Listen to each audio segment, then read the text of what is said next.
Cricket Buzz at Stumps, Adam Collins and Harsha Bhogle. Australia started the day 175 runs ahead. That's exactly where they remain at the end of day 4. For a while there, Harsha thought, we may not actually get a day 5 when India lost a couple of wickets before tea in that eclectic session. 8 wickets fell after no wickets in the first, a few in the end. It was one of those days where it went up and down, but all roads point towards a very likely Australian win from here. It might seem silly now, given we know what happened in day 4, but I actually thought it was 50-50 at the end of day 3, because Australia 175 ahead. If India could have kept the lead down to 220, 230, knock them over then come out to bat 230. If you can get 80, 90 for one, then pressure's on Australia.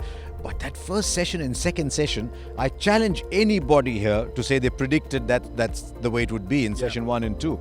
And so Australia rode the first session. I think that was the decisive session of the match itself, with Usman Khawaja and Tim Paine batting resolutely. Not that many runs scored, but didn't allow India to toe in.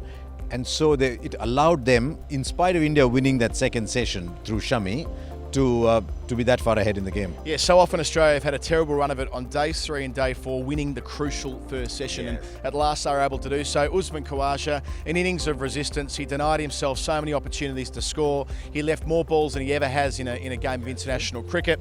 And Tim Paine up the other end, he was looking after the verbal. He was looking after the Kohli situation, which was always likely to be there after a fiery day 3. And it seemed to work as a nice balance. The two of them got through to lunch unharmed. I find those two very funny characters. Not Khawaja and Paine, but Kohli and Paine, because they were having a fair verbal joust. And I must make it very clear, we heard a bit of it on the stump mic. They were going at each other, but it was never you so-and-so or you whatever. No, it wasn't. They were just having a go. Some funny lines, some aggressive lines. But you're right. Tim Paine has emerged from almost a silent cricketer to, in these 2 tests, he's taken strides as a leader. Even though they've lost the first one, likely to win the second.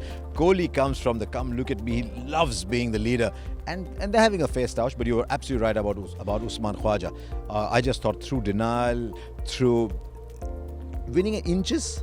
It's been a test match of inches. Through winning inches, I thought him and Tim Paine took Australia ahead. Both Paine and Khawaja fell after lunch from 2 searing deliveries, courtesy of Mohammad Shami. He took 4 wickets after the lunch break. He ended up with 6 for the innings, his best bowling figures for India in a test match. He was quick, he was accurate, he was scary. He was the perfect complement to Jasprit Bumrah, who continued to be brilliant throughout the day. You used interesting words there. He was quick, yes he was. He was accurate, yes he was. We've seen both those before. But he was scary. And suddenly, as I said, that pitch came alive. It's almost as if a different chef came in and sprinkled some different spices on it. I spoke to Shami afterwards, and he said he couldn't understand either what was happening afterwards. Josh Hazlewood thought that if you went round the wicket to the left-hander, there was much more happening, and Shami was bowling a bit to the left-handers. But when Shami bowls like this, you want him to be your first pick almost. Him and Bumrah, you almost want them to be your first pick. Second innings, Shami? Yes. Yeah, there you always say it. Yeah, you always say second in the Shami. It was fantastic effort from Shami though, and it was so good to see an Indian fast bowler running. And yes, the pitch was his ally, but to have the opposition hopping, and at that point we thought, you know what, as you said right at the top, this game might get over today because Cummins and Hazelwood and Stark would get much more.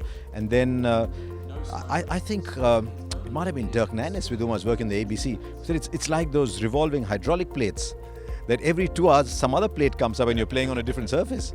And we actually saw a really useful 10th wicket stand, which pushed up the target to 287. Stark and Hazelwood with the bat, then it was Stark and Hazelwood with the ball, both picking up a wicket before the tea interval. And after the break, the wicket of Kohli. I mean, one thing to get out KL Rahul, and another to get out Pujara. We know what a brilliant player Pujara has been in this series, but it all did rest on the shoulders of Virat Kohli. It so often does for the Indian side. Nathan Lyon, first over into the attack, and the response from the Australian side said it all. You know, I was doing a little chat with Harbhajan for Sony, and he kept calling him Nathan Kohli. He said, you know, the 2 people in my mind in this test match are Kohli and Lyon, and that contest between them. You know, I've always thought of Nathan Lyon, he's going to bowl and he's going to spin the ball back in. And that one just went straight through. Lyon has crept up on us, much like Tim Paine has. Lyon has crept up on us. What a player Nathan Lyon has become, and his brand of off-spin has been wonderful to watch. So yeah, Lyon versus Kohli. For India to do well, Kohli had to do well, but I'm afraid it's becoming much like it was when Tendulkar was batting. You cannot be 5 for 1, 10 for 2 every day, and India is struggling at 5 for 1, 10 for 2.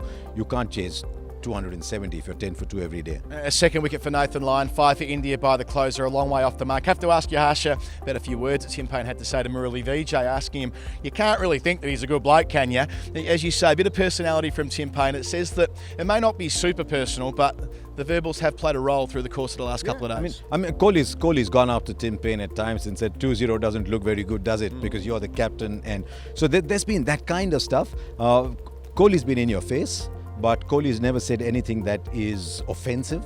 Tim Payne's been in your face, he's not said anything offensive. When we say we don't like sledging, we don't like personal abuse, but this is such a part of the game. There's another little sledge on Tim Payne when Hanuma Vihari was batting, and he said, IPL auction tomorrow, mate, IPL auction tomorrow, knowing that Vihari doesn't have an IPL contract. So he's sort of trying to put pressure on him, saying, is your mind there?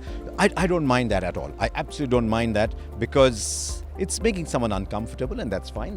That's part of international sports. So yeah, I haven't minded the verbals. I didn't think I'd come to Australia one day and say I didn't mind the verbals. India a long way back in his test match before day 5, but the fact they've got here, we know what this pitch is like. It's hard to predict. Anything could happen.